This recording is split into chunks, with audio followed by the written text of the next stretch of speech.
I'm Spencer. Shock. And this is the Itch.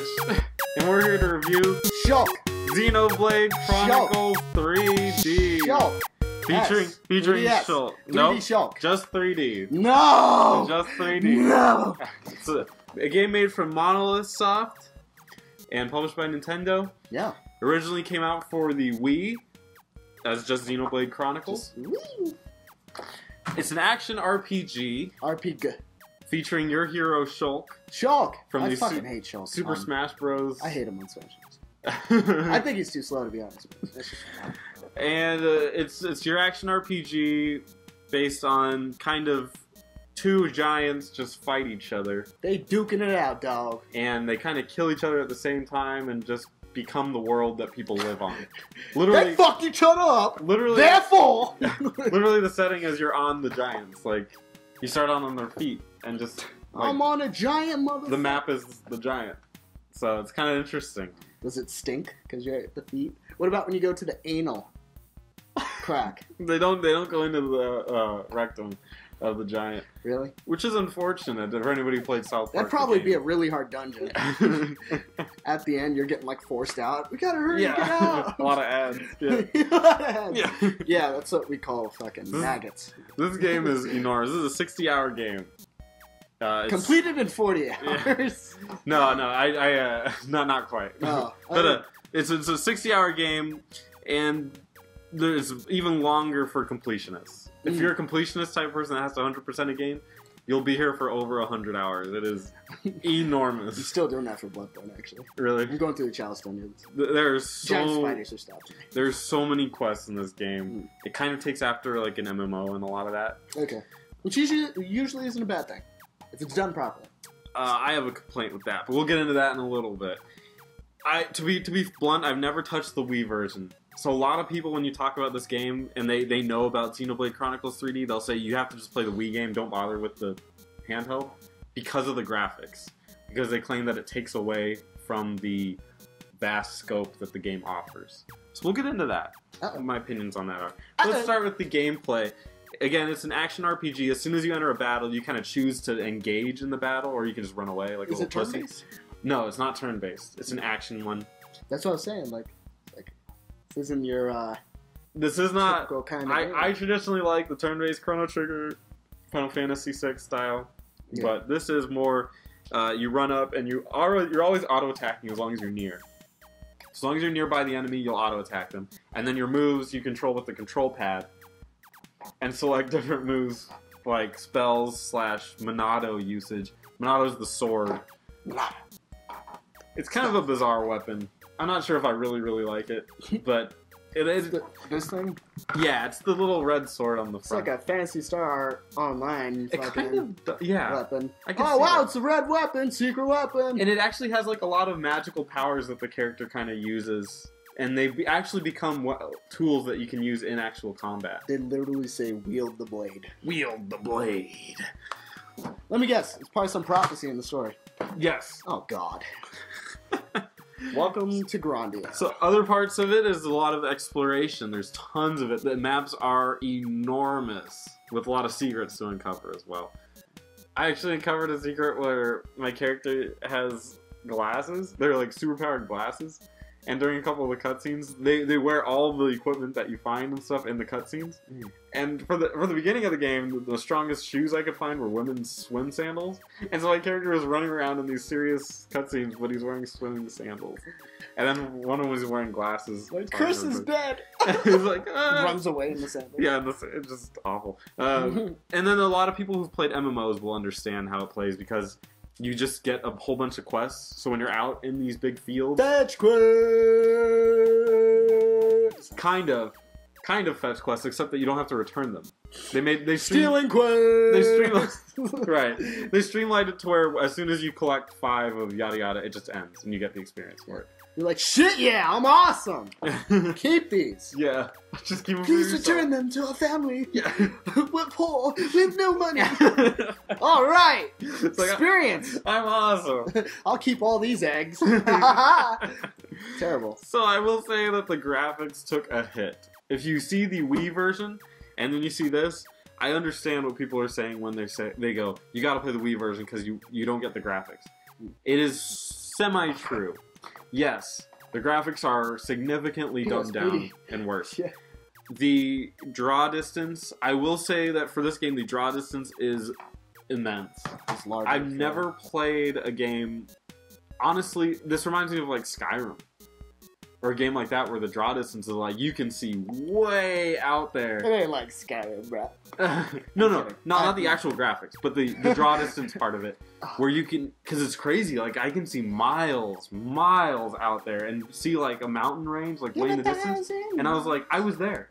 I remember being there. I fucking died there. I fucking hate that place. It's an interesting feeling, like especially for a handheld game to handle that. Yeah. That is very impressive. So graphics, while they may have taken a hit, it's still an impressive game nonetheless. I would say that it's somewhere between N64 and GameCube if you're going to actually make like a real thought of how it looks. Okay. It's a little bit muddy, but it's still more detailed than an N64 game would ever have been. So it's good. It's not a wow factor like the Wii one was, which on the Wii's hardware was amazing that it was as gorgeous as it was. I don't know if you ever saw that game, but it's pretty good looking. I would say that what they could have done with the graphics is translated it to a more, and I rarely will say this, but for the sake of it being on a handheld, maybe more anime style, or maybe more push towards a cartoony look. Perhaps a more cartoony look would have helped for this, since it can't really handle the high-res graphics that the Wii took advantage of. But as it stands, I'm sure they had limited amounts of time. So they went with what they did and just scaled it back, which is fair. I'm not going to knock them too hard for it, but I will say it's kind of a negative. The sound was great in this game. The music was phenomenal. It's probably one of the better soundtracks I've heard in a long time. In a wrong time? In a wrong time. It was very, very good. Awesome job. And the voice acting was really good, and that kind of leads into a concept that this game really nailed that I haven't seen done correctly in a really, really long time. What's that, bro? Which was character interactions. Huh? These characters, when they would get together, they would actually say things that... I don't remember a game that ever said this correctly. You know how in a game you have a protagonist, and he's kind of a pussy? Which in this game, Shulk is not a pussy, and I'm happy about that. Okay. He's completely like... Have you ever played the Tales games, the Tales series? Think of the opposite spectrum from what those characters are. Yeah. Like, this guy is not afraid to, like... Yeah, because that's a common misconception in a lot of RPGs where they mistake character development for being a wimp to being, you know, this superhero guy. Yeah. No, you can start off as being confident in yourself and still have character development. He was like, I'm gonna fucking kill those guys for killing my girlfriend. and he does. There's no like, I'm not strong enough. None of that. None of that. I need some inner power type thing. None of that. No, he goes full blast. Like, I'm just gonna go. If you want to follow me, go for it. Blast processor. Yeah. Straight in there. And so he goes through this, and then so this is the thing you'll never see in a game. So he has the ability to see in the future, and so he'll see when somebody dies. And in the beginning of it, he would see when somebody dies, and he'd be like, oh, and then somebody would die, and he'd be like, oh shit. And then so he saw his friend about to die, and he went and saved him. And he was like, by the way, I knew that was going to happen. That's how I was able to save you. And his friend's like, why the fuck didn't you tell me? I was playing that. I was like, oh, he's going to weasel around this. And then his friend goes out. I was like, yeah. Like, why didn't you tell him? You stupid bitch. And then he's like, yeah, you're right. You know what? I'll just start telling you guys in the future. And he does. Isn't that how many times have you played a game and you're like, why don't they just... Don't go to Filiberto's! That's bad. That meat is raw! But how many times have you played a game where that sort of stuff happens and the character's just like, I can't do it. And he's like, I can't tell him. It'll affect the spaceship continuing. Yeah. Right. He's just like, yeah, you know what, you're right. That's like in a horror movie, like, I can't find Rachel. Call her. Like, you have her number. Give her a call. Right, exactly. And then at one point, one of the stupid characters pushes a button that he's not supposed to, and they all fall into a trap. And for the rest of the dungeon, they just yell at him constantly. And I love it. It's great. Like, how they never do that. In this game, they're just... The character development between each other is told through these cutscenes is amazing. I actually love, like, all the characters because they actually have a freaking personality. They got the guy that's the big oaf that screws up, and they freaking yell at him all the time. What a shitbag. Right. Fucking Blue Falcon. So I thought that was amazing and really immersive. Really helped with the immersion.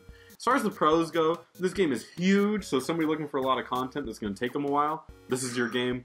The combat is fun.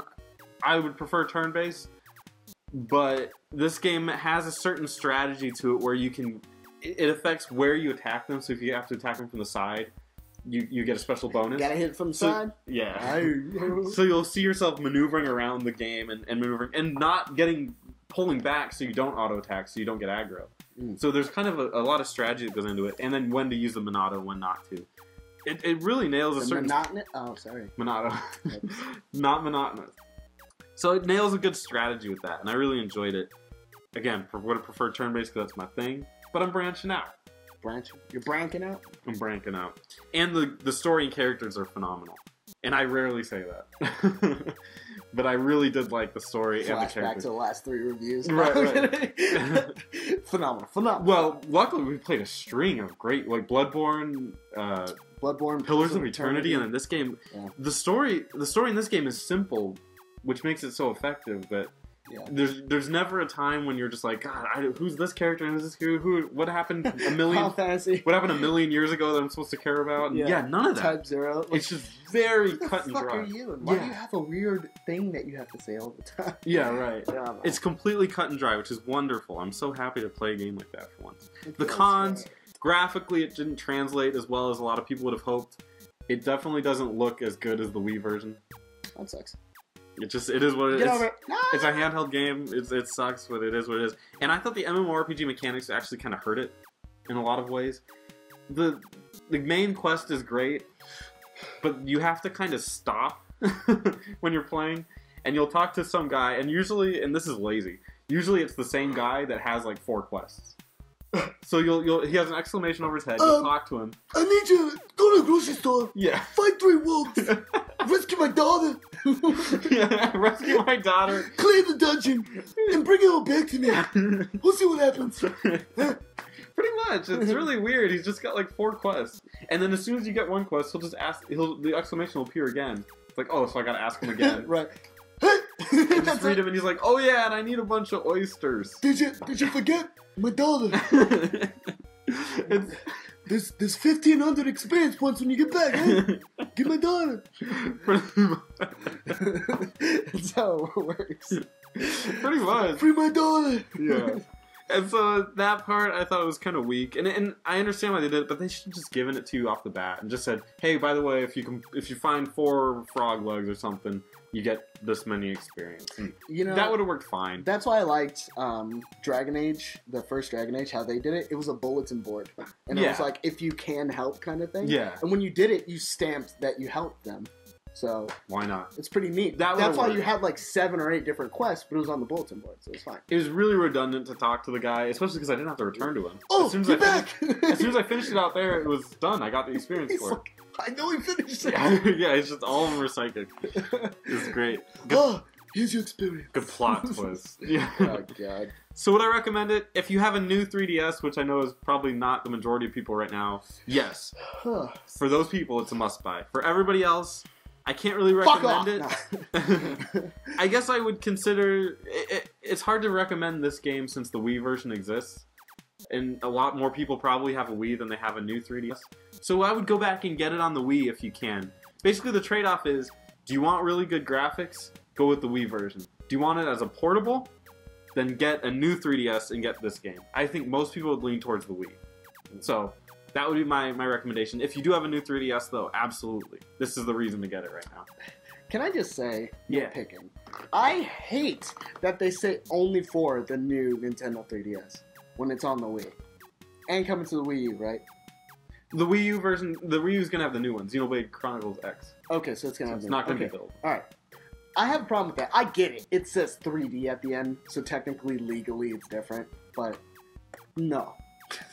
Okay, because everyone's paying attention to I think the reason that they specifically went this way was because this is the first new 3DS game that only plays on the new 3DS.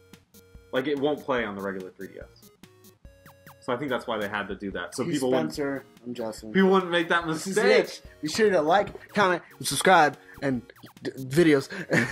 Also, check us out on this Twitch. Videos every week. Thanks for watching. Thank you for watching. Have a good day.